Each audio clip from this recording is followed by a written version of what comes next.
la guala to, y lupo guaye, oh pavo so, H, 7 rayos me lleva 7 leguas, 7 leguas pongo 7 leguas. 7 rayos me lleva 7 leguas. Digo, 7 leguas pongo 7 leguas. 7 rayos me lleva 7 leguas. Oh, 7 leguas pongo 7 leguas. 7 rayos me lleva 7 leguas. Oh, yo 7 leguas pongo 7 leguas. 7 rayos me lleva 7 leguas. Ah, rayo pato un congo 7 leguas. 7 rayos me lleva 7 leguas. Arriba para abajo ponte 7 leguas.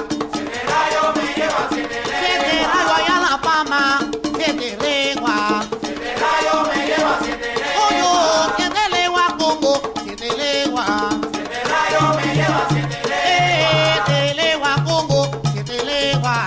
7 rayos me lleva 7 leguas. Chango, cabiecileo 7 leguas. 7 rayos me lleva 7 leguas. Oh, yo 7 leguas pongo 7 leguas. 7 rayos me lleva 7 leguas. A rayo pato un congo 7 leguas. 7 rayos me lleva 7 7 leguas pongo 7 leguas pongo. 7 rayos me lleva 7 7 leguas pongo 7 leguas pongo. 7 rayos me lleva 7 leguas pongo 7 leguas. 7 rayos me lleva 7 leguas pongo 7 leguas. 7 leguas. 7 rayos me A lleva rayo pato un congo 7 leguas pongo 7 leguas. 7 rayos me lleva Cabio si le mi chango 7 leguas.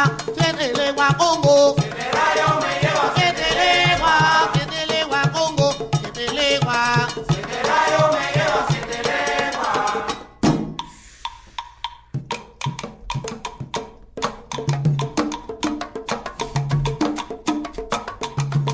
Ya la me,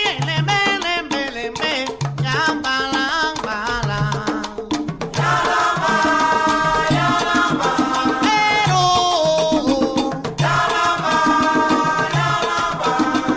que estaba llorando una niña, que estaba llorando una niña, que a las orillas del río, viendo las amarguras de este mundo tan traidor, y ella le imploraba a Dios, ella le imploraba a Dios, solo yo bájala, pero nadie la escuchaba,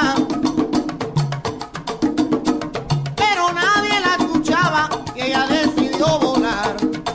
Ya la ya balan, balan. Pero, oh, yo, abuela, tiñosa abuela, ¿cómo va a volar? Oh, ¿cómo va a volar? Oh, Dios, lo mío va a ganar. Tiñosa, ¿cómo va a volar? Tiñosa, va a volar. Niña, abuela, abuela ya. Oh, Dios, lo mío va a ganar. Como vuela ya. Vuela, vuela ya. Oh, Dios, lo mío va a ganar. Niña, ¿cómo va a volar? Oh, Dios, lo mío va a ganar. Vuela, como vuela ya. Vuela, niña, vuela ya. Vuela, como va a volar. Ole, valleo, ole, ole, baguase. Ole, ole, baguase. Good morning. Ole, ole, baguase. Ole, ole, baguase. Good morning. Ole, Just 1 minute. baguase. Give us 1 minute. Can you hear me? Baguase. Ole, ole, baguase. Y tú, ole, baguase. Niña, mira cómo va a Hello, volar. hello. Ole, baguase. Can you hear me? Can you hear me? Testing, testing. Ole, baguase. 1, 2, and 3. Ole, baguase. Niña, abuela, cómo va a volar. Macetón, ya lo de macetón, che. Oyo, macetón, ya lo de donache. Oyo, macetón,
Well, good morning if it's morning, good evening if it's evening, and good night if it's night. And a big hearty salam alaikum to each and every one of you that's listening to us live or will be listening to us in archives.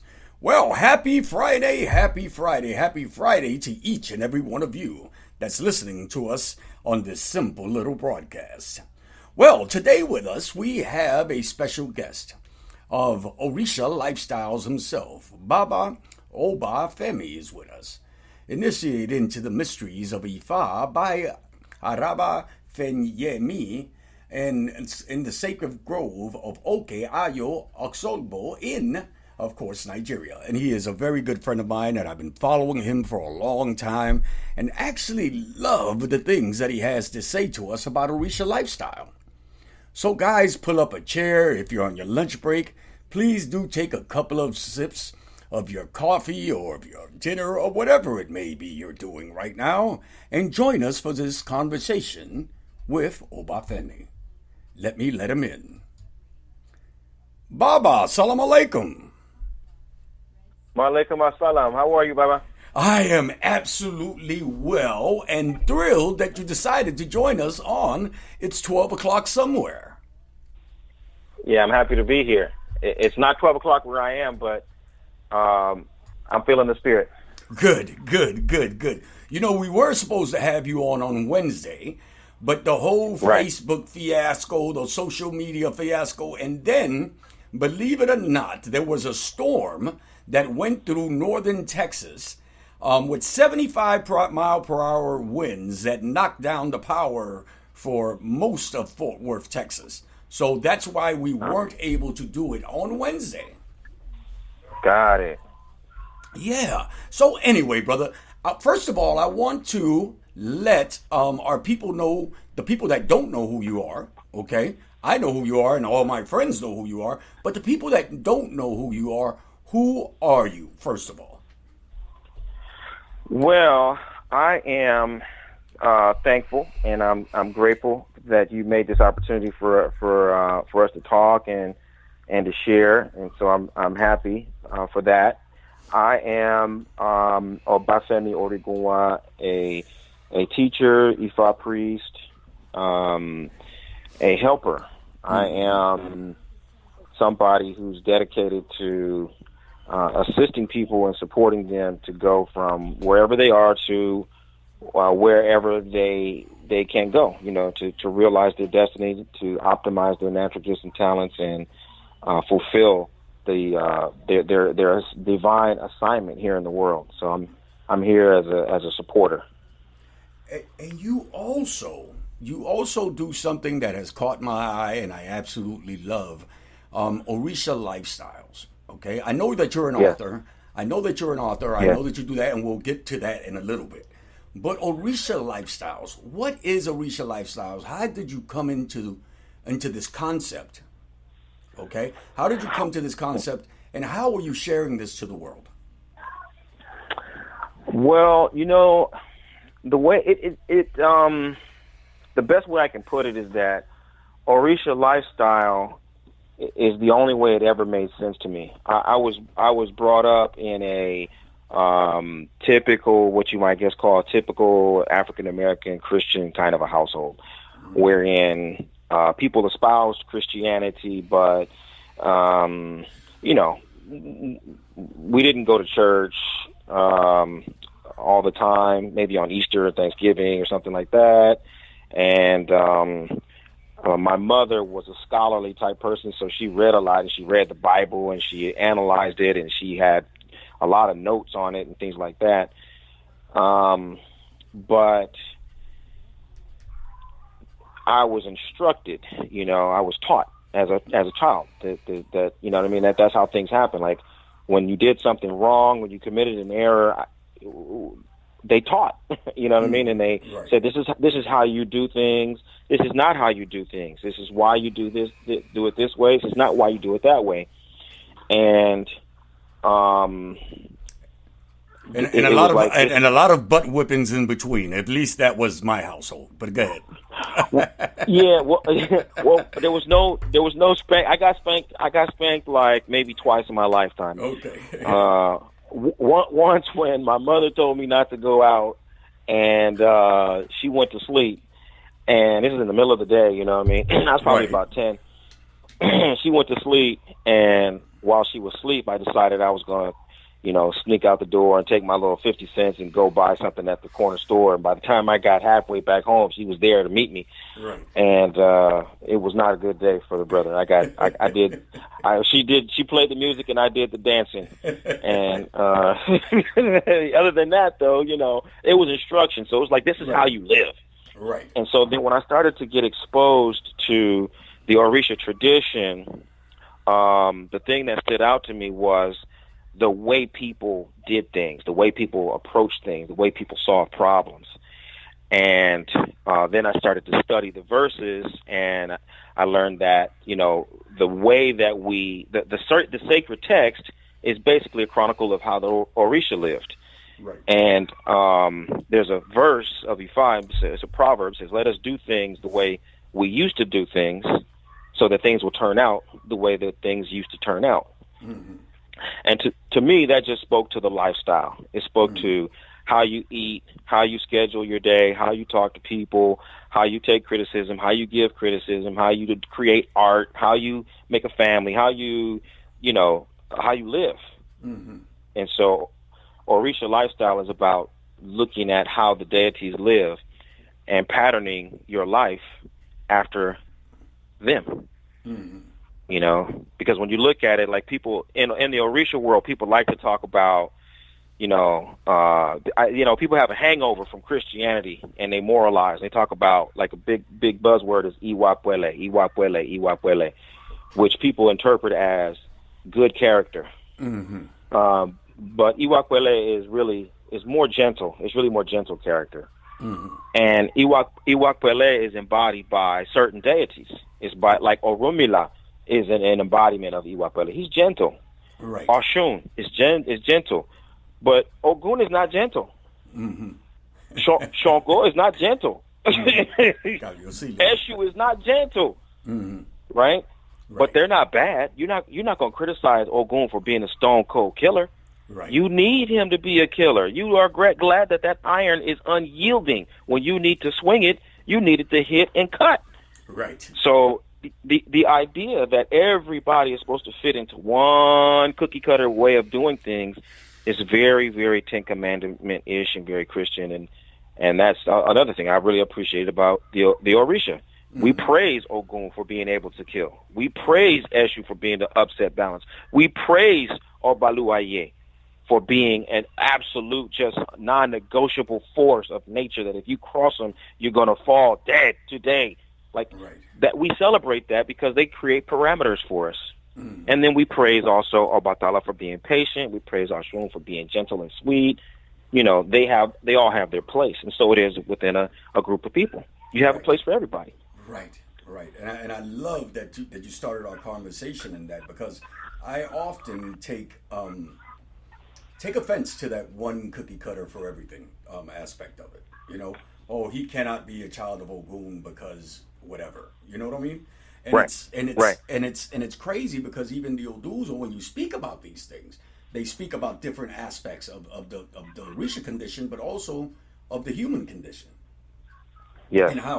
And how we go about in doing things, and everybody is different to a certain extent. Yes. So, And you gotta account for that. You gotta accept that everybody's coming from a different perspective.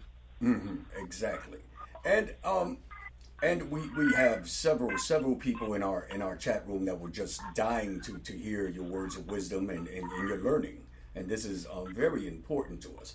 Now, you were initiated into what people call traditional Ifa, right? Right. Okay.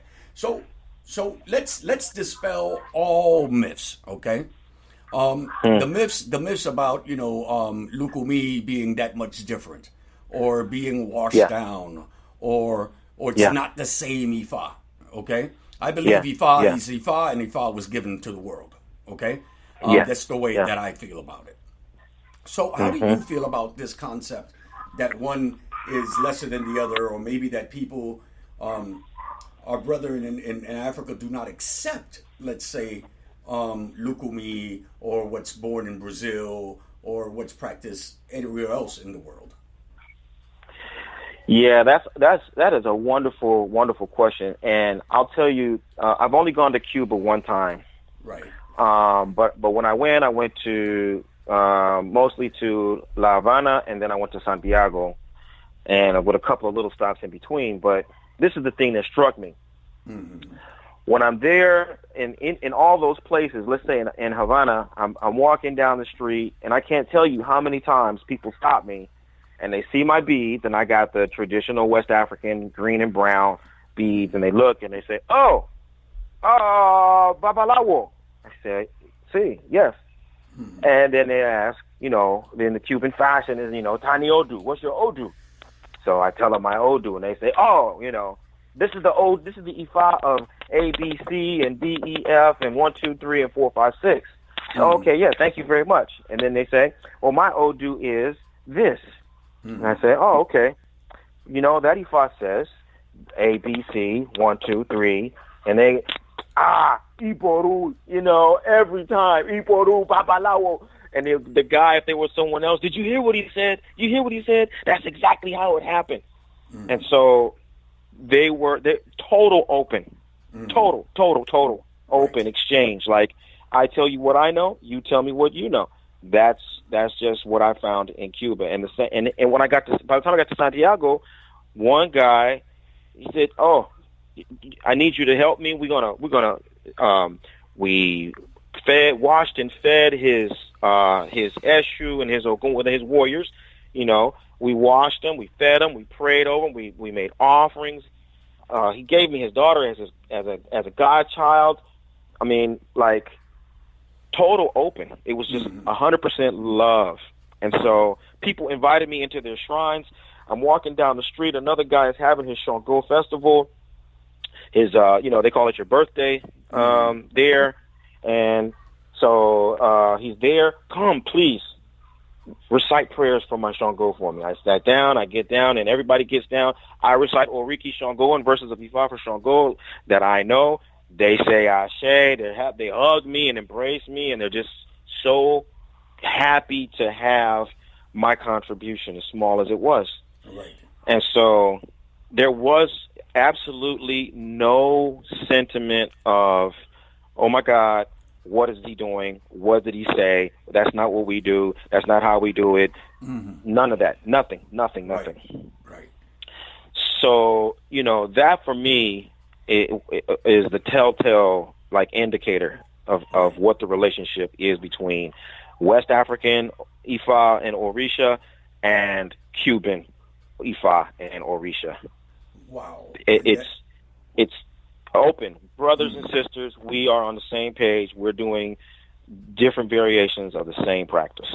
Wow. Thank you. Because I really think, just like in Palo and all these things here, these are mostly Americanized concepts of spirituality. Okay? Yeah. Because I see that you're in Trinidad all the time. I see that you visit various other places in the world. And everyone is so inviting. you know. But it seems Yes. like here in the United States, it's like, well, Yes. this is this, you know, or this is Yes. this, or this only belongs to this. You understand? Yes. Yes.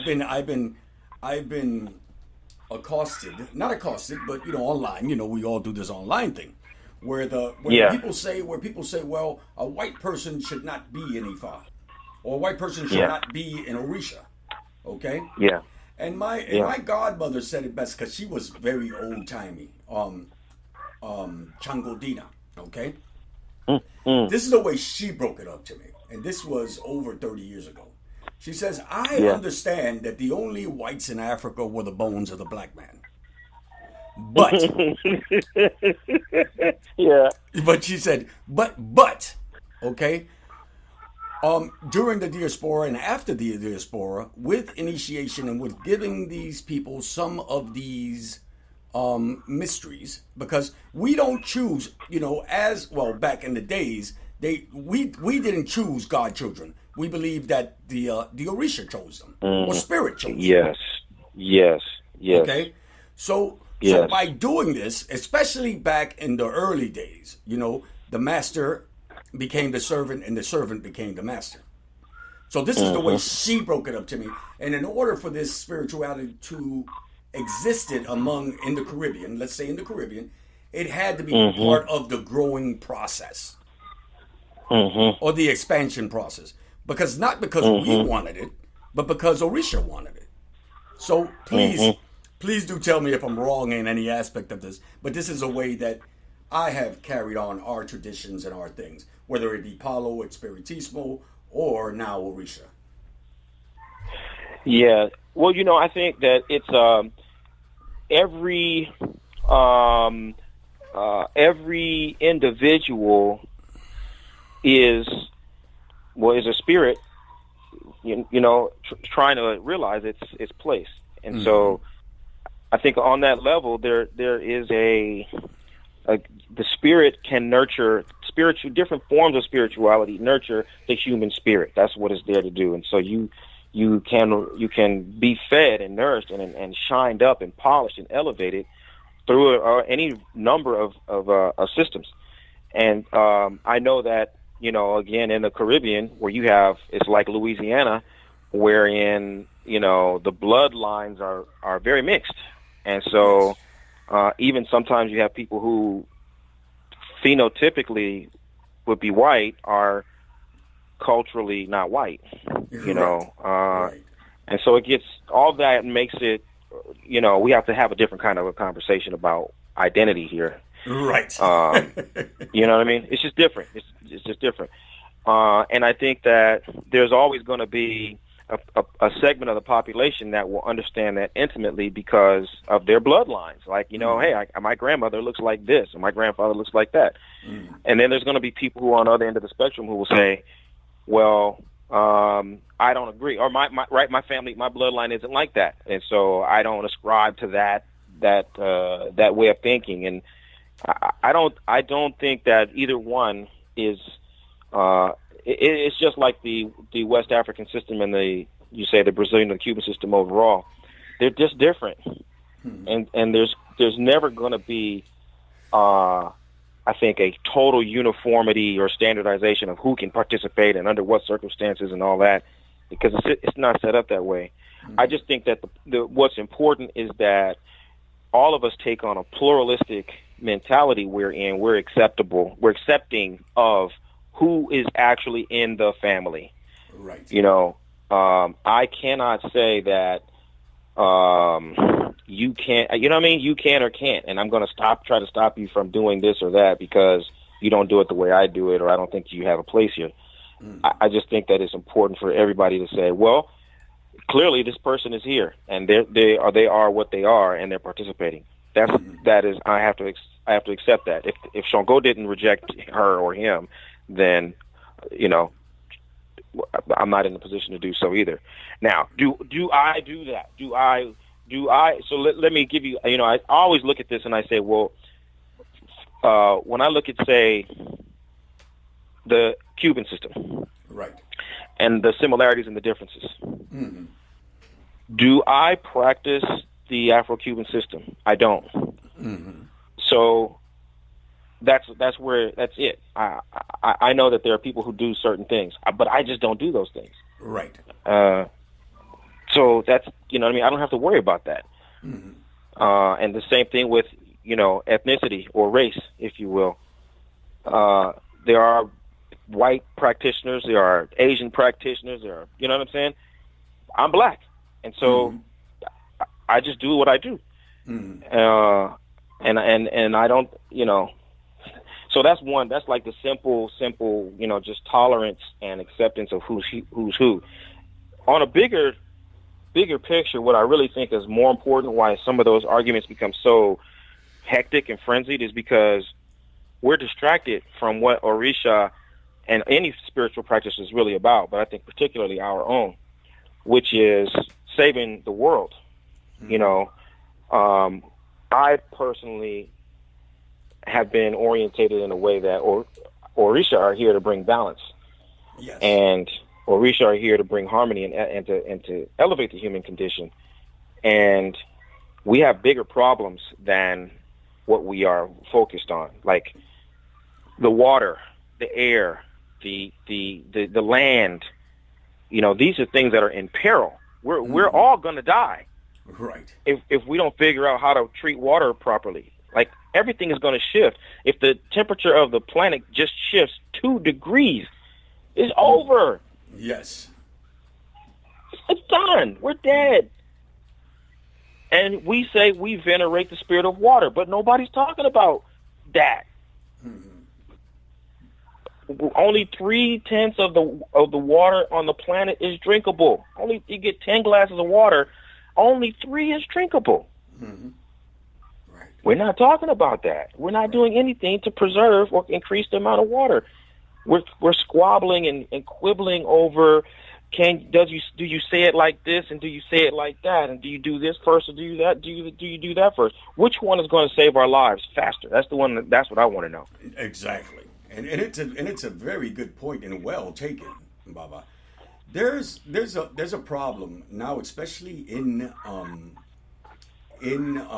I believe I saw the article in Atlanta. I believe it was in Atlanta. It's happening all over the United States, where people that don't understand our spiritual practices, or people that are getting rid of ebols and stuff like that in public places. Okay. Yeah. What is your take on that? Because it's brung up a whole bunch of negative publicity on the spirituality, and a lot of times they're blaming it on one spirituality, and it's a total other from the things that I'm seeing. And okay. And what's your idea? What's your take on that? Well, that's where I go to my training in the West African tradition. Like, that's a much less, and it's probably a lot less a problem in Cuba too, where you make ebo, you eat it. Yeah, exactly. You know what I'm saying? A goat, chicken, rooster, guinea fowl, whatever, pigeon, turtle. We eat it. We eat the ebo. It's like 1 out of 1,000 where Ifa says don't eat the ebo. But as a general rule, just the assumption is that when you make ebo, you eat it. Right. So there isn't that much to dispose of. Right. So I think that's a really, big part of it. I don't, I just look at that and say, well, I don't know how you could have that because you're supposed to eat it. Now, I don't get to eat all of it. I'll be honest with you. I got a freezer full of birds and goat and stuff that I don't have enough, people to eat all of the stuff all the time. And so, I understand that there's not always a need, but there are homeless, you know what I mean? Yes. I'll give you an example. Once when I was first initiated, this is in Oshogbo, and I'm there in the shrine, I'm doing my little prayers, and then one of the priests there, he comes in, he just grabs me, hey, Obafemi, come on. And so I'm like, okay, we're going to just do a little field trip. So he's taking me out, and we're walking, and he's not saying too much. We're just walking, and, it's kind of evening time, and then we go to this intersection where there's all these beggars.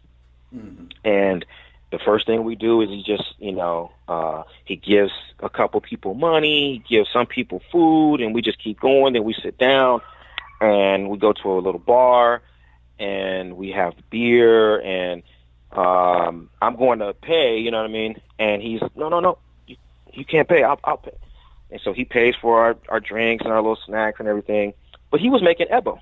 Yes, definitely.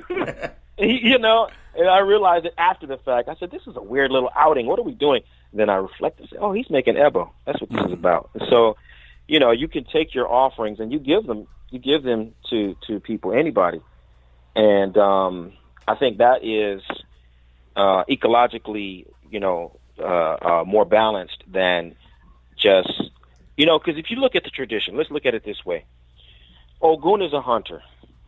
Ogun is the one, Eshu is a hunter. These guys, they have, you know, tools and weapons for hunting. You kill an animal. What hunter kills an animal and then leaves it on the roadside? Exactly. None. None. There are no trophy hunters in Africa. Like, you kill this animal because you're going to eat it. Right. Well, guys, you are listening to It's 12 O'Clock Somewhere with our special guest, And with our special guest, Baba Obafemi. And we will be right back. El guanado quiere yeun. El guanado quiere yeun. Quiere yeun nado agoloriza. El guanado quiere yeun. El guanado quiere yeun. Quiere yeun nado agoloriza. El guanado quiere yeun. El guanado quiere yeun. Quiere yeun nado agoloriza. El guanado quiere yeun. El guanado quiere yeun. Quiere yeun nado agoloriza. El guanado quiere yeun. El guanado quiere yeun. Quiere yeun nado agoloriza. El guanado quiere yeun. El guanado quiere yeun. Quiere yeun nado agoloriza. El guanado quiere yeun. El guanado quiere yeun. Quiere yeun nado agoloriza. El guanado quiere yeun. El guanado quiere yeun. Quiere yeun nado agoloriza. El guanado quiere yeun. El guanado quiere yeun.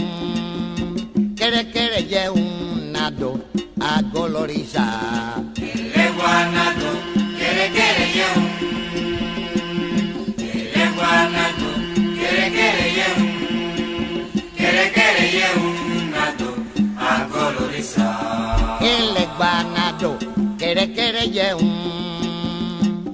El guanado quiere yeun. Quiere yeun nado agoloriza. El guanado quiere yeun. El guanado quiere yeun. Quiere yeun nado agoloriza. Afarajegan, so. Afarajegan, so. Afarajegan, so. Afarajegan, so. Afarajegan, so. Afarajegan, so. Afarajegan,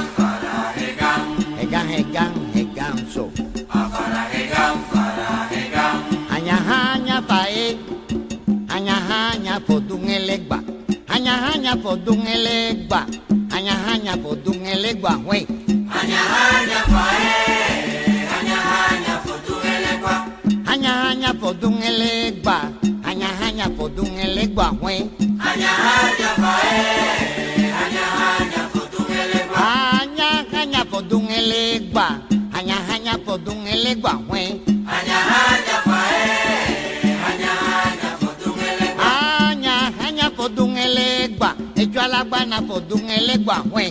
Aña fae, aña fotun elegua. Aña fae, aña podun elegua, güey. Aña fae, aña fotun elegua.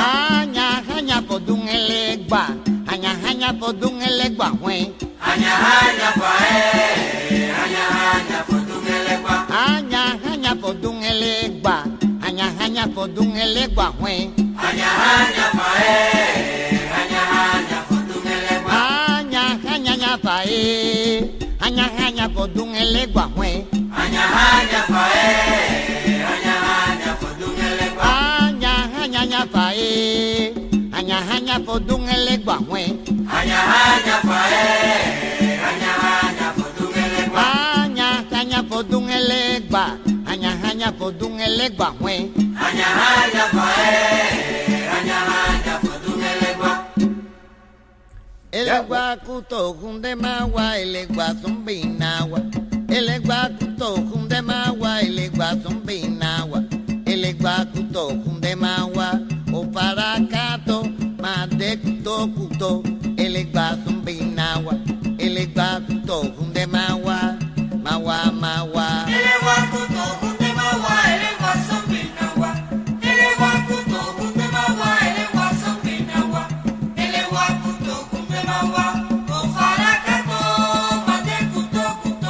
Elegua zumbinawa, elegua kuto hunde mawa, mawa. Elegua kuto hunde mawa, elegua zumbinawa. Elegua kuto hunde mawa, elegua zumbinawa. Elegua kuto hunde mawa, o farakato, made kuto. Elegua zumbinawa, elegua kuto hunde mawa, mawa. Elegua kuto hunde mawa, elegua zumbinawa. Elegua kuto hunde mawa, elegua zumbinawa. Elegua kuto hunde mawa, o farakato, made kuto. Elegua zumbinawa, elegua kuto hunde mawa, mawa. Elegua kuto hunde mawa, elegua zumbinawa. Elegua kuto hunde mawa, elegua zumbinawa. Elegua kuto hunde mawa, o farakato, made kuto. Elegua zumbinawa, elegua kuto hunde mawa, mawa. Elegua kuto hunde mawa, elegua zumbinawa. Elegua kuto hunde mawa, elegua zumbinawa. Elegua kuto hunde mawa, o farakato. Made kuto, elegua zumbinawa. Elegua kuto hunde mawa, mawa. Elegua kuto hunde mawa, elegua zumbinawa. Elegua kuto hunde mawa, elegua zumbinawa. Elegua kuto hunde mawa, o farakato, made kuto. Elegua zumbinawa, elegua kuto hunde mawa, mawa. Elegua kuto hunde mawa, elegua zumbinawa. Elegua kuto hunde mawa, elegua zumbinawa. Elegua kuto hunde mawa, o farakato, made kuto. Elegua zumbinawa, elegua kuto hunde mawa, mawa. Operere, maito son manalegba. Oberere, maito son manalegua. Operere, maito son manalegba. Oberere, maito son manalegua. El endiwe kutona indea. Para eka, endiwe kutona indea.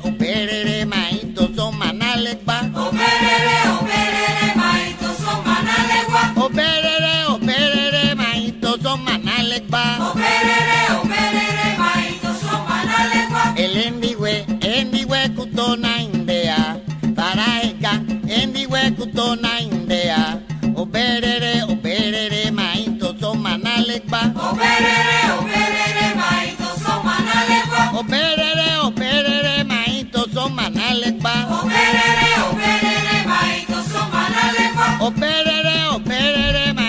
son manalegba. Oberere, maito son manalegua. anywhere kutona indea. Faraeda, anywhere kutona indea. Operere, maito somanalekwa. That was Lazaro Ross with his renditions to Elegua, a good son of Ogun himself. Well, back to our special guest. Baba, what's going on? Are you still there with us? Papa. Oh, Okay. yeah, I'm here. All right. Let me ask you a good question because, it's become quite a trend, okay? And it's not a bad trend because I think people are coming back into indigenous, into spirituality. The ancestors, how important are the ancestors in Orisha worship? Oh, the ancestors are everything. With the ancestors, you have all of Providence working in your favor. You have all of I call the ancestors your spiritual inheritance. All of the capacity and potential that you have is something that you have inherited from your mother's lineage and your father's lineage. When in this Ifa realm, before a child is born, but they start to consult and appease the ancestors. You go to the ancestral shrine of the mother and the father, and you make offerings. But then when the child is born and you do the Esentaye ritual to know this child's destiny, the two most important questions that we want to know are, is this child a returning ancestor from the father's lineage, or is this someone a returning ancestor from the mother's lineage? Or the third option is that this person is a direct, been brought directly by the Orisha themselves. But we are under the principle of rebirth. The whole system is about delivering on your ancestral promise that in the beginning, when your lineage was founded, the founder of your lineage made a promise to the deities and to Olodumare, the Supreme Being, that as long as there's one of us in the world, we will carry on this, we will do this. And then every successive generation kind of takes the baton and carries out their part of the mission to deliver on that promise. So the ancestors are everything. All of our direction, all of our resources, all of our power is grounded in the ancestors. Wow. Thank you for that description. It is beautiful. Now another question is going on, and then we're going to get on to your books and your classes. And this is a question that's been around for a while, and people, again, it's a heated topic. Okay, non-initiates working with Orisha, or non-initiates taking, let's say taking monetary gain for clients and working with Orisha. And I had to bring up the hard questions because these are things that people ask me on a daily basis, or say things like, I'm a child of whoever it may be. The ones of the day are, of course, Oshun. Everybody wants to be a daughter of Oshun, and everybody wants to be a daughter of Yemayao or son of Shango. Okay, these are just trending Orishas, but people don't know that there are hundreds of Orishas. They're just right. Not these 3 or 7. Right. So please, let's get your insight on that. Oh, wow. That's one of my favorite topics because I've watched it over the years and just been amazed at how this thing is sort of, it's just spiraled out of control, where I call it the Orisha Zodiac Syndrome. Well, I call it the McDonald's syndrome, but yes. Yeah, where you thinking like, or even Burger King, right? Have it your way. I want a little an Oshun with a little dash of Shango in there, with a SU bow or something, and you can't convince people that it's not quite like that. It's just a little bit different from what you think. But I think that we have overemphasized Orisha, in the superficial, stereotypical aspect of Orisha. That is the McDonald's part. That is the most easily consumable part. If I know I'm a daughter of Oshun, then I can wear real nice, cute yellow dresses and, and be hot. Mm-hmm. If I'm a son of Shango, then, I can wear my red shirt, what I'm saying, with a button down to the chest and well, just let let me interrupt you. I am a child of Shango, crowned. Yes. And I cannot wear red. But go ahead. Right, you see, that's a perfect example where you couldn't tell somebody that when they're on the outside and they just want the superficial piece of it. It wouldn't even make sense to them when you say, I am a child of Shango and I cannot wear red. Like, that would totally defeat the purpose for them, but they don't understand what it means to be on the inside of it and why you can't wear that red. Mm-hmm. What it means that you don't wear that red, what you're actually doing and what you're communicating by adhering to that direction to not wear red, even though that's what you feel. Red used to be my favorite color when I was growing up. Mine too. I loved red. And that's my taboo also. They, like, nope, guess what? No red for you. And I was like, wow, no red. Wow. The only time I can wear it is during ceremony, when I'm doing when I'm working with it. Yes. That's the only time I can wear it. Yes. But go ahead, Baba. I'm sorry I interrupted you, but it just tickled me. No worries at all. That exemplifies it perfectly, though. But I think that people are buying the superficial part of it. They don't know the ins and outs. They don't want to know the ins and outs. They just want the zodiac part that just says, I'm a Sagittarius and so blah, blah, blah. Mm. And I think that I don't know what we can really say or do about it except for it's happening, and we can try to educate people. That's what I've been dedicating my career to, is trying to educate people and give them the orientation about this tradition, the way it was given to me. And that's the part of it that, in order for me not to be heartbroken, I have to really remember how people gave it to me, how my first teachers were. Mm-hmm. Very good people, very honest and sincere people who loved me and cared about me and loved the tradition and cared about the tradition. And they passed it on to me in what I consider a responsible way. Right. So shout out to my first teacher, Baba Olamina, who is in Los Angeles, California. Great man, fantastic teacher, supreme mentor, and I really appreciate the way that he orientated me to this tradition. Mm-hmm. And as far as, again, non-initiates, like I said, non-initiates, because I've run up on this. Well, I've taken out Ashe out of animals. I've done this, or I've done that, or I take on clients and tell them they need to burn a candle to Oshun by the river, butt naked or whatever it may be. Yeah. So what do you think about that aspect of it, where it's become mainstream, but it's not traditional in a sense? Yeah, it's so hard, because the people don't understand. They just don't understand that this is a tradition, that you have to be, the Ashe is burst out of another person, another priest bestows it upon you. It's passed down. It's not something that you just can pick up by assembling parts. Mm-hmm. And that's the part that,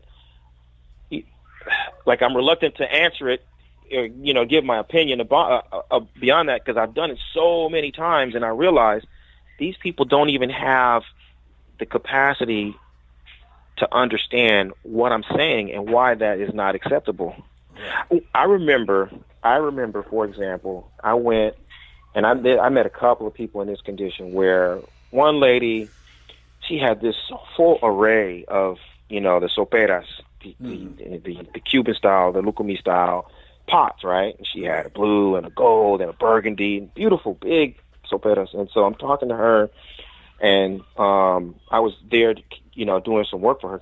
I was divining for her, and she was going on, and I didn't hear her talk about her godmother or her godfather. I didn't hear her mention how she had gone to Cuba or how somebody had come to where she was. So I'm like, this is odd, but let me find out. So were you initiated in Cuba? And she looked at me with total astonishment, initiated? No, I wasn't initiated. I said, you were not initiated. No. So I said, well, how did you get all these pots then?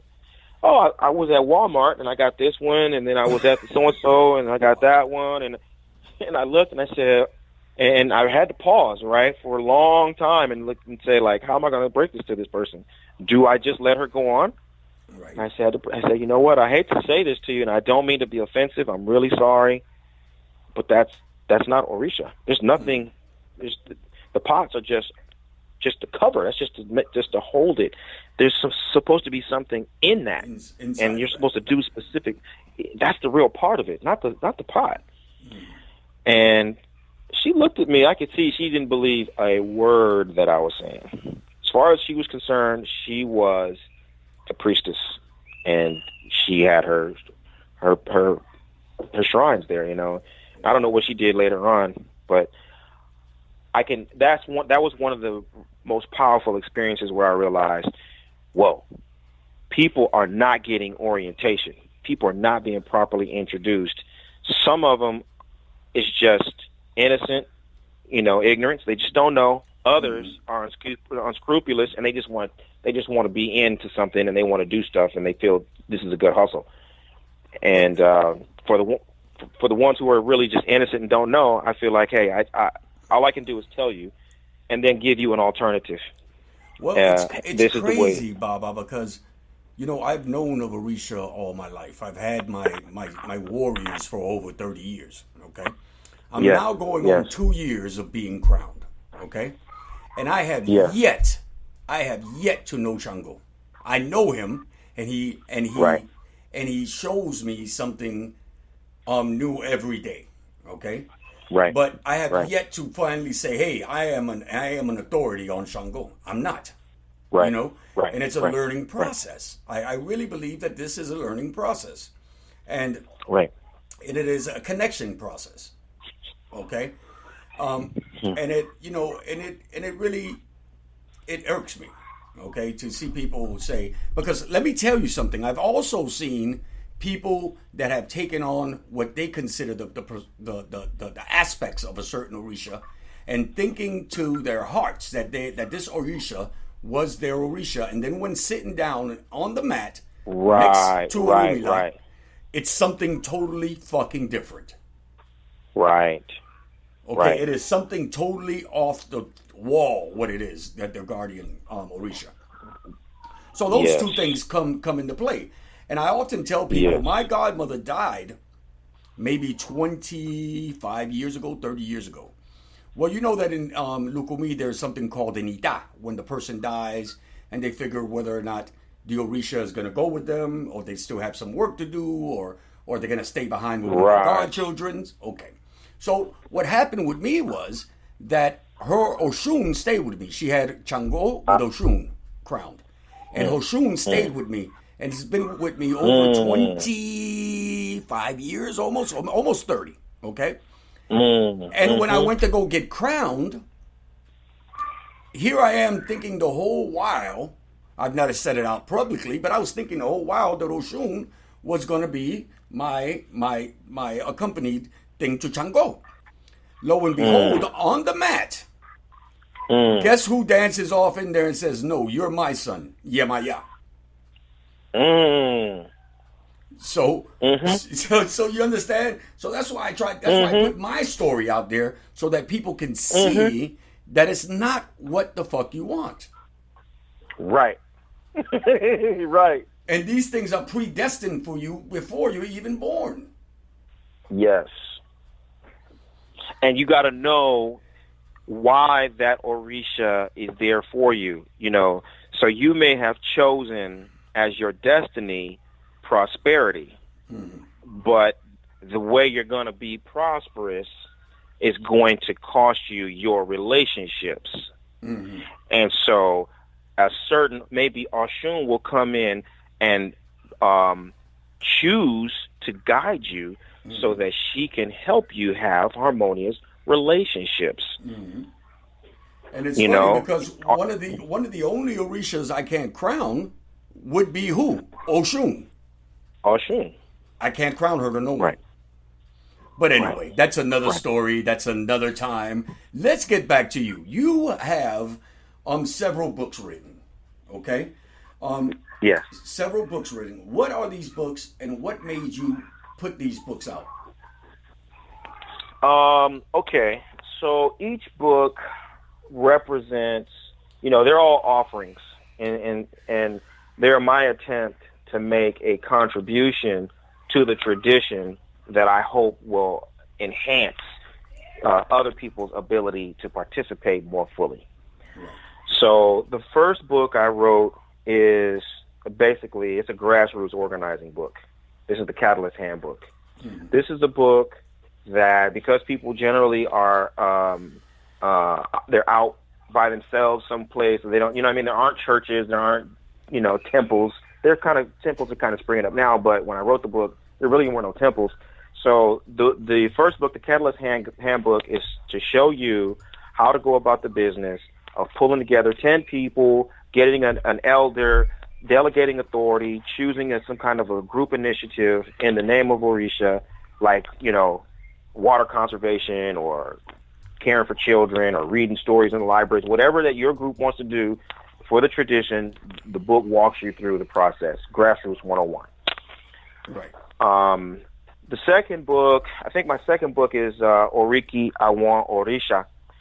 That book grew out of my experience of working with people closely who had lots of Orisha, but they didn't know how to approach their Orisha at all. They weren't aware of the fact that there's a greeting for each shrine. They weren't aware of the different Oriki that you recite for the Orisha, or anything like that, or what the whole notion of worship and devotion is like in our tradition. Mm. So Oriki I Want Orisha is, 20, we treated 20 different Orisha with the greeting of the shrine, the Oriki of praise, the praise songs. They're recited in Yoruba, translated into English. They're done at full speed with music, and then they're done in a style that they call ofererenji, which is basically a repeat, where and it's done real slow. Real slow. So we chose short verses with short phrasing, and they're done very slowly so you can learn it the way a person would learn in Yoruba land. Mm-hmm. The third book is The Fundamentals of Orisa Lifestyle. Mm-hmm. That book is my attempt to give people a framework of the blueprint. This is what our belief system is. A lot of times, for example, we overemphasize the Orisha because we don't realize how important the body is. Mm-hmm. The body is your power vessel. Like, that's your number one. that's your number one tool. Your body, right. Your six senses. Right. If you don't understand those, or you have some kind of blockage around those, it's going to help. It's going to stop you from doing other things. Then you've got your spirit, your mind, your intuition, your ancestors, your mother, your father, your egbe, your spiritual cohort. So I go through 16 different principles, only one of which is Orisha, right. So that a person can understand that you've been born with a lot of spiritual resources that put the Orisha into a different context. So the fundamentals is all about that, giving you some idea of what the anatomy of Yoruba spirituality is. Mm-hmm. I think after the fundamentals, I'm not sure what's next after that, but I know I have Obatala. I wrote a book on Obatala, 4 Paths to Equanimity. Mm-hmm. And the book on Obatala is about, so I'm a child of Obatala. Mm-hmm. And I really, honestly, that book was really fun to write for me because I had a really hard time, and I had to just re-examine everything about my spiritual path, like what's going on, and what is this all about? Like, you get to that point where maybe you don't, but I came to that point where things were so difficult that I had to challenge myself to say, well, what am I doing? And am I in the right place? And it made me revisit Obatala and his life and what the verses of Ifa say about Obatala. And so I started to look at these these four paths. You know, Obatala is known for being peaceful and serene. And I said, well, how did he become that way? And so I look at these four pathways of creativity and happiness and generosity and austerity as some of the hallmarks of Obatala's way of being, that when you combine them and all the experiences that created them, Obatala, the byproduct of all that is that he is very well grounded, he's very peaceful, he's unmovable, his spirit is expansive because of these practices. So that book is great. It's got a lot of psychological, there's exercises and activities and reflection activities in that book. It's small, but if you do it, it's a lifelong practice. Quick question, but is that book only for children of Obatala, or can other initiates or other people take it and also learn from it? This book is for everybody. This book is for everybody. And in honesty, with the exception of Oriki Awan Orisha, and there's another book I have, Agbole. I've tried to write all of my books for real beginners. So much so that even somebody who espouses another religion, if you could say, you know, I wrote this one from my sister. My sister is a Christian, you know, but I write these books so that my sister could pick these books up. She could read them, and if she can get past some of the language and some of the, you know, the titles of deities and stuff like that, she'll be able to say, that's wisdom.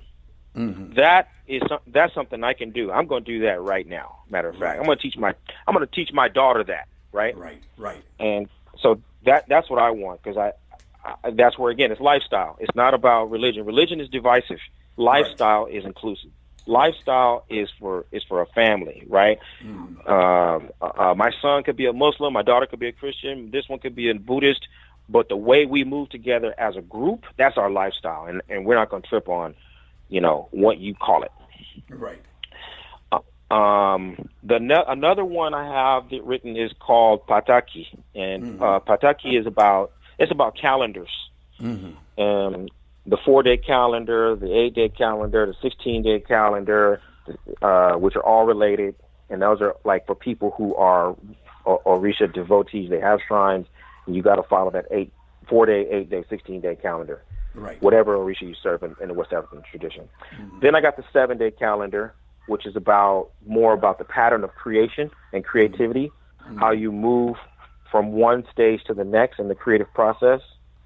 And then I've got the lunar calendar, which, you know, helps you use the cycles of the moon to create abundance and blessings and stave off negativity and limiting factors.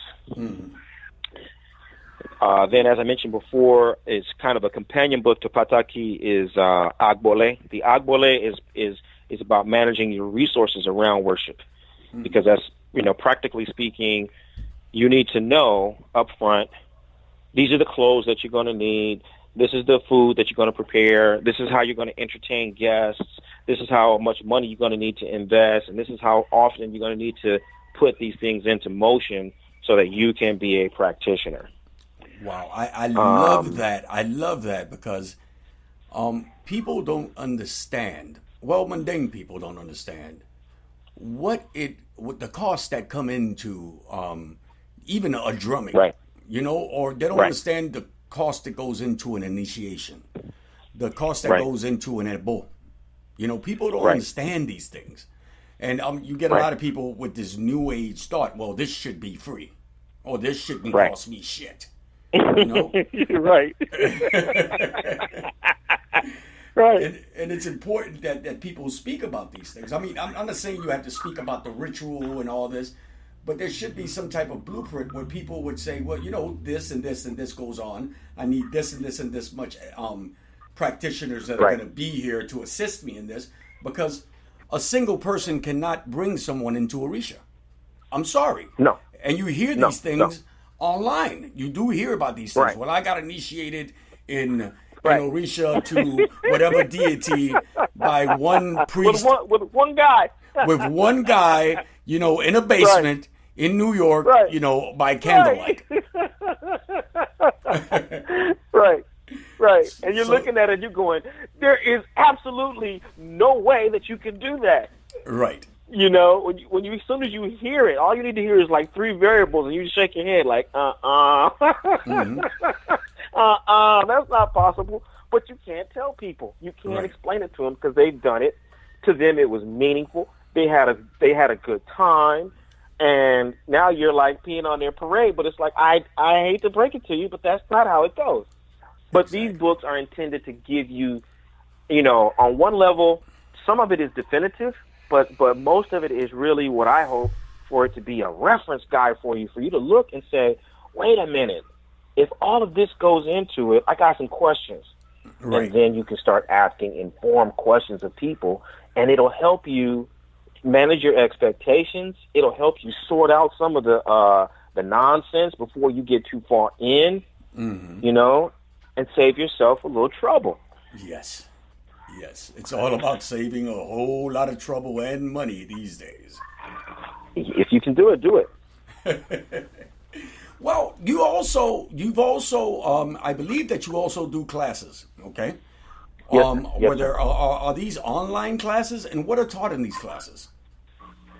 Yeah, they're all online classes, and I've done it that way, number one, because I need to duplicate myself. And after answering certain questions over and over and over and over and over and over, then, you know, the classes came about. So what I started doing is, you know, packaging my classes, the lectures that I would give in the temple and stuff like that. I've packaged them up, and some of them are well, let's see, I've got a class for each book, right, that I mentioned. I've got a class on the fundamentals. I've got a class on daily devotion. I've got a class on the healing modalities. That's not based on my book, any of my books, but the healing modalities course is all about how all the different traditions go together. Because within the Yoruba tradition, you've got water gazers, you've got bone setters, you've got people who just do divination through dreams, you've got herbalists, you've got of course, then the standard that we know, diviners and people who make sacrifices and drummers and stuff like that. But all of them go together in a pretty compatible, complementary format. And so what I do in the healing modalities course is I walk you through some of the healing modalities and more importantly, the logic by which all of these different folks interact with one another. And I hope for this course, we can look how people who practice hoodoo, people who do astrology, people who practice tantra, people who do work with crystals, people who do Reiki, people who are Olorisha, how can we all cooperate and be within some kind of a harmonious constellation with one another? And so that's what that course is about. And then I've got another course on implementation, which is more about the business. This is about, you know, how do you go about the process of professionalizing your practice, offering services, branding yourself, marketing your materials, et cetera, et cetera, et cetera. Because I think that I'll be most successful when there are 5 people doing what I do better than I do. And I've already seen some evidence of it. You know, I see some people who are my proteges and people who are following my work, and they're doing what they see me do in their sector, and I think that's fantastic. I think that that's what it should be. Wow. And then I've got another course on African spirituality for awakened personal experience. That course is about, again, taking your adversity, your fear, your pain, your suffering, your loss, your inadequacies, and your frailties, and understanding them as opportunities for you to grow spiritually. That's another really important course. It's pretty popular, and is a hard course to do because nobody really wants to talk about, you know, fear and isolation and all that kind of stuff. But that's what brings people to the practice. It does. Yeah. How important? So I've got, you know, how important? Okay, and you just said fear and all this. How important is, especially for people of color, okay, to seek spiritual help, but also sometimes go seek professional help, because even in Palo and some of the Odus, I've seen where people tell people, maybe you need to go see a doctor, okay, go see someone that you can talk out these feelings that you're having, and I'm a proponent of spiritual, but sometimes people need mundane things for their spiritual growth, or maybe even for their lives. What do you feel about that? Yes. Oh, Baba.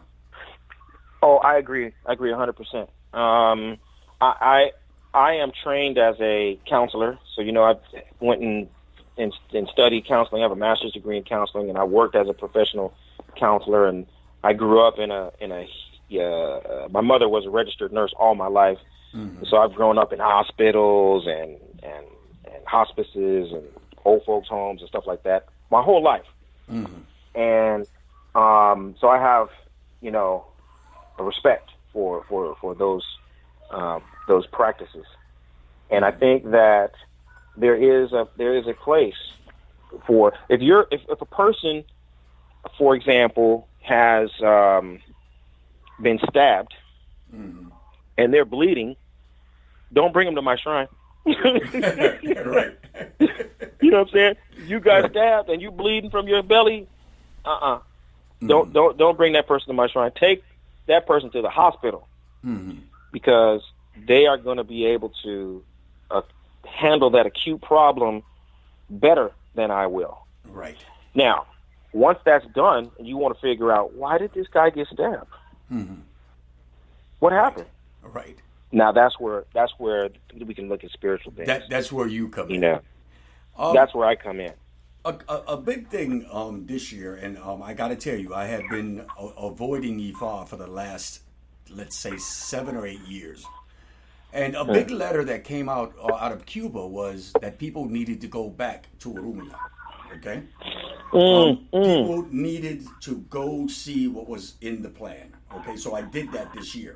Thank God, thank Orumila that I was eating. Okay? But a lot of people were not. Okay? And this year, also, again, the letter of the year from Cuba says that doctors cannot heal themselves. Okay? That and a lot of people when they get initiated or they get crowned or initiated in Palo, they automatically think that they can solve all their own problems. And the letter in Cuba this year says, well, a doctor cannot heal himself. You must go to another doctor. Right. Where do you stand on all this? Oh yeah. Ifa says it in a variety of different verses in a lot of different ways. And I think in Cuba this is very consistent. I'm not sure which Odu, but anyway, no matter how sharp a knife is, it can't carve its own handle. Yes. No matter how bright a lamp is, it can't illuminate under its own base. Right. And so there are always those things. No one can see the back of their own head. Right. You got to have somebody else to help you out. Right. I think within the sector, we in the Ifa realm, we don't do.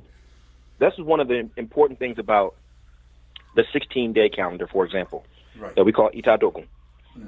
What happens at the Ita Dogun is typically different Babalawo will go to one another's shrine and cast Ifa for one another. Right. At the Ita Dogun. And then if I cast Ifa for you, I'm going to make the Ebo for you. If you come and cast Ifa for me, you're going to make the Ebo for me. Right. And so we're always kind of scratching each other's back in that regard. We're supposed to be anyway. Right. And when you get to Nigeria, you'll see it more so than here. Although I got to say, amongst my Cuban colleagues, I have seen the practice carried out a little bit different. People get together and they talk. I think it's built into the system, and it should be celebrated as an integral part of our culture and our practice, that we're always going to help each other and look out for one another, and not to see. Part of the problem is that people are covering their wounds and covering their dirty secrets or what have you, because the next guy is not going to help you. He's going to criticize you. He's going to try to use your problem against you. Right. And that's very small-minded, you know. It's just from a business perspective. It's bad for business. Yes, it is. It's bad for business. You think about, you don't see dentists going out and fighting each other. Mm-hmm. They help each other because, and as a matter of fact, if I've got a dentist, if I have a shop here and you open up across the street, it's actually better for both of us. If you're doing well, then that means more people are going to come looking for dentistry. That's when you go to business parks and stuff, you'll find like 5 dentists in one building. Right. Because it creates more energy, more positive energy. You can't have people fighting in the market. You go to the mall, people are not fighting in the mall. Mm-hmm. Why? It's bad for business. If you're successful... And it's crazy because you remember a couple of years ago, the Apollo thing. Everybody thought that everybody in Apollo was fucking nuts. Okay? Right. The fighting was terrible. You know, thank God it's ebbed down some. But I always said, and people would tell me, I would never want to be a part of that religion. All you guys are crazy. Right. But go ahead, exactly. That's exactly it. People, because when you look at it from the outside, you're like, what's constructive about that? What's spiritual about that? Mm-hmm. You guys can't do, like, this is just basic common sense. Mm-hmm. You guys are fighting out everything instead of helping each other. Mm-hmm. That's not godly. That's not divine. That's not elevated. Mm-hmm. There's nothing redeeming about that. Right. So I think those are the aspects that we are, as we mature in the practice, we'll start to figure it out a little bit more, and people will, you know, cut out the nonsense a little bit faster and a little bit faster as time goes on. And there's another trend. And I would not be Candelo Kimbisa if I didn't ask you about it and ask your input on it. Okay? The type of propagating that is going on social media, where someone will come into someone's inbox and say, you know, your ancestors told me to do this, or you need, or you got all the hot ones today. Or Ifa. Well, brother, you know, I gotta ask someone who is knowledgeable, someone who's straight up, someone who is ethical, to tell our listening audience, because I get these calls all the time. It's not like, you know, it's not like it's not happening. We can't avoid it. Okay? Right. And I get these calls. You know, I got someone from Nigeria, someone from Brazil, sometimes even people from here. Tell me that my ancestors are mad at me. I need to feed Eshu or goat or whatever it may be in order to get you back in alignment. We know that Ifa does not propagate. Okay, we do. Ifa or Orisha or Palo does not do that. Most of this comes from word of mouth or people that seek us out. We do not go out there and spread the good news as our Christian brothers do. Right. Okay. Right. So what is your take on this, and what would you tell someone that gets a phone call, a person that walks up on the street, or most of all, these infamous inbox messages? Well, I'll say, firstly, you know, I know why people do it. A lot of it, or all of it, is economic, obviously. You're talking about, let's say, a guy in West Africa, Nigeria, where, you know, people are making $1 a day. Right. If I can hustle you out of $2,000, I just made more money than I could make in 5 years, just from hustling you one time out of $2,000. Or if I can get up $2,000 in a week, if I get 50 from this guy, 100 from this guy, 200 from that guy, 100 from this one, boom. So I get it, and that doesn't make it right. It doesn't explain it away, but I understand why people do what they do. Right. That being said, you got to understand that too. You as the listener, you as the person who's receiving the call or what have you. Hey, this is somebody who's hustling, and they are, even if they do know what they're doing, you don't want a part of it. You don't. It's not. Yeah. It's not an honest hustle. It's not. Yeah, it's not an honest hustle at all.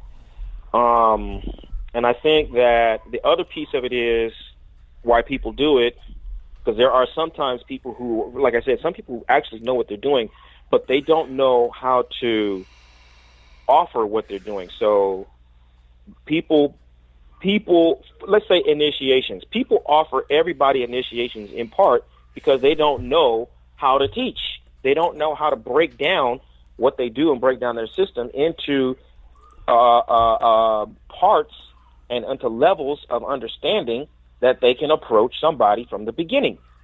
So what do? They offer you the easiest thing, the most accessible thing, the most discreet. Hey, you pay me $300. You pay me, let's say, $2,000. Mm-hmm. You come here. We'll be here for 3 days, and you'll leave with this. It's done. Right. It's very material, but the actual process of teaching you and grooming you and cultivating your understanding and all that, not everybody can do that. Right. Everybody's not a teacher. Not everybody's a teacher. Hmm. So that's another motivating factor. They want you to know. They want to share with you. They know they got something good, but they really just don't have the ability and the skill set to share it with you. Mm. So they share with you the part that they can, which is the material. Here's this pot. Here are these beads. Here's this title. It's easy. Right. And so I think that that's another part that you got to know as the listener. Mm-hmm. And then the other part that puts, the onus on the listener is, hey, look, you got to be real honest and sincere with yourself and what you're looking for. And so that when people offer you things, it'll be easier for you to recognize what you want and what you don't want. Right. So you got to get real clear. Yeah. Where am I going? Where am I coming from? Well, guys, I first of all, Baba, I want to thank you for coming on the show. Okay, we've gone over, sure. and it was a pleasure going over. But I want to thank you for being here. My hat's off to you. Keep on doing a good thing. Please do tell us where they can find you, because we've said all this, but we still haven't talked about your website. We haven't talked about where you live. Do you do regular readings for people? Do you do divination? Do you do Ebo? Let's talk about that in closing. Okay. So people can find me at obafemio.com. That's O-B as in baby, A, F, like family, E-M-I-O, OBAFEMIO.com. You can also find my work at orisalifestyle.com, ORISALIFESTYLE, orisalifestyle.com. And all my classes and books and services are listed there. I do consultation with people, one-on-one. I do offer membership as well for people who would like to. I offer membership and the courses and the books so that you can get the most out of the learning experience without being obliged to me. Mm-hmm. That's one of my goals. Like, I want everybody who's with me to make informed decisions about why they're with me. I don't want to be trying to hook you from the first reading. I did a reading for you. I'm doing an Ebo for you. You're going to get initiated to Oshun tomorrow. You're my godchild forever. I'm not into that. I'm not into that. So I've offered as much as I possibly can that you can consume and learn and ask questions and grow without being obliged. So yeah, whatever other questions, I'm on social media, I'm on Facebook, I'm on Instagram, under those same, you search my name, Obafemi, Obafemi, Origunwa, Origunwa, and you'll find me on social media, and my website and everything is there. Well, brother, again, thank you for coming on. It's 12 o'clock somewhere. It was a pleasure. It is a pleasure. And I hope that you come back. Oh, you also have a podcast. I'm sorry. Oh, yes, I do have a podcast, and you can get that from my on my website, obafemio.com/podcast. And all the episodes are there. It's growing. You know, I slowed down over the last month or so because I have to do some other things. But the podcast is geared a little bit, or not a little bit, quite a bit more towards entrepreneurship, business people who practice Orisha. You know, again, I think as we mature and grow, a different group of people start to gravitate to the system, where people have grown up in the tradition and now they're professionals, but they still want to practice. And so I speak from that perspective on the podcast more. You know, hey, this is how you can be a lawyer and practice Orisha too. Well, thank you, brother. Thank you for coming over. Like I said, my hat's off, and you are always welcome to come back on It's 12 O'Clock Somewhere. Thank you, brother. I really appreciate it. I love your work. I feel your energy all the way through social media, from one sunshine state to the other. I can feel the glow, and I thank you for making the space for me to come on and share with your listeners. And we have to actually, you know what? We should put you on the spot. I need to have you on the podcast ASAP. Whenever you want, brother, I am there. I love it. We'll do that. Let's do that. All right, brother. Salam alaikum, and have a wonderful weekend. You as well. Thank you so much. Well, guys, I want to thank each and every one of you for coming on today and listening to our conversation. Next week, we'll have Doc Beverly Smith talking about social justice, spirituality, and why she's not coming back or going back to PantheaCon. So this is definitely going to be a good show. As always, may all the egun and shadows that accompany you have all the necessary light. From where I sit, that's it. Salam alaikum, everyone. Hey, baby, hey. Hey, beautiful girl. See. Hey, baby, hey, hey, hey, hey, beautiful girl. Charagadinga. Hey, baby, hey, see. Hey, baby, hey, hey, hey, hey, beautiful girl. Come along to kiss me.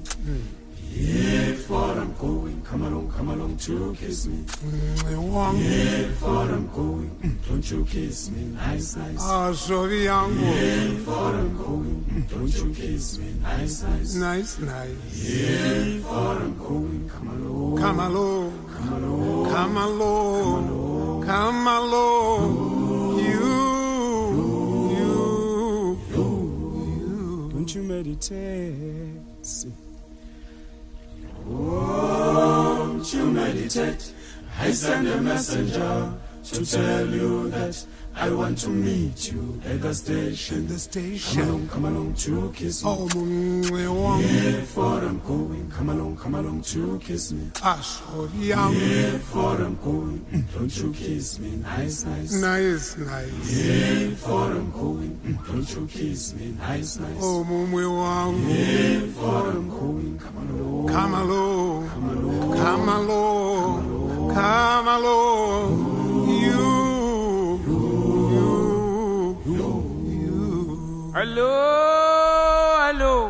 Hello, my baby. Hello, my babe. Hello, my babe. Hello, my babe. Hello, my babe. Hello, my babe. Hello, my babe. Hello, my babe. Hello, my babe.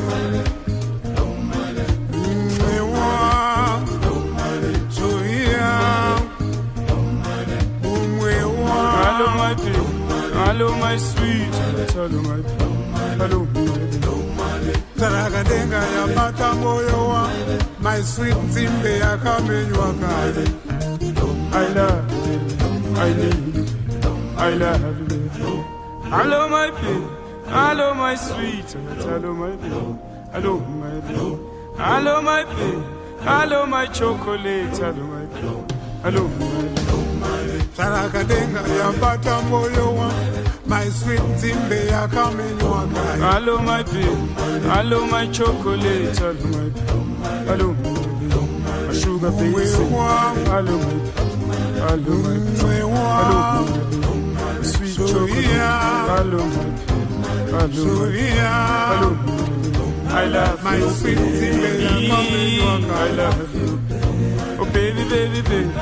Hello, my baby. Oh baby, baby, baby. Hello, my baby. Oh baby, baby, baby. Hello, my baby. Baby.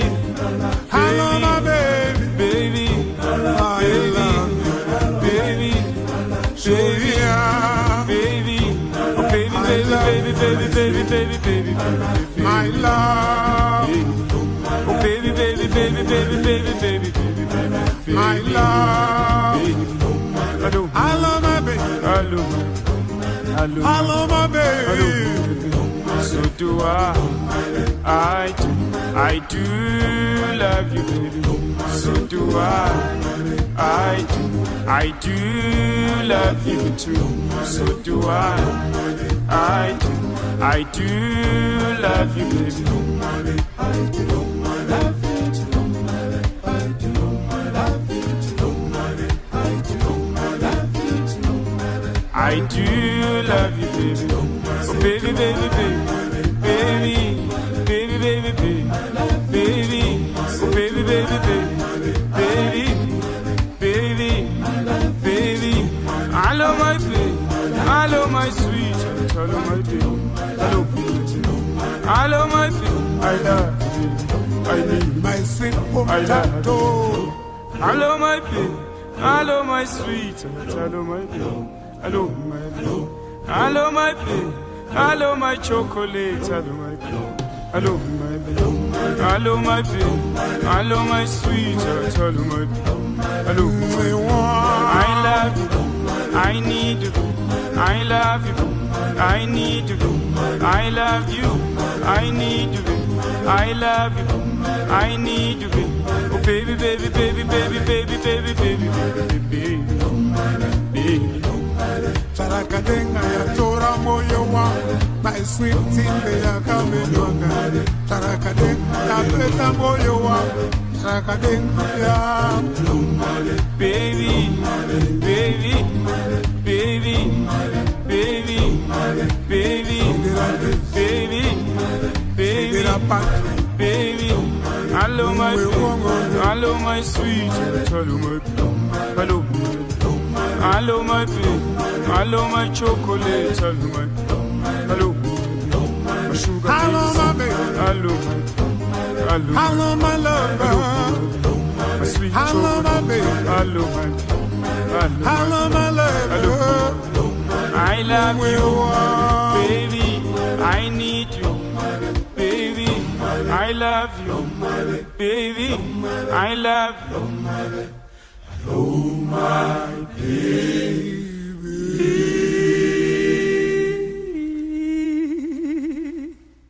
It's 12 o'clock somewhere was brought to you by Love Supply Botanica, the MotownWitch.com, OrisaLifestyles.com, Kimbisa.org, and of course, the Mile High Conjure Gala.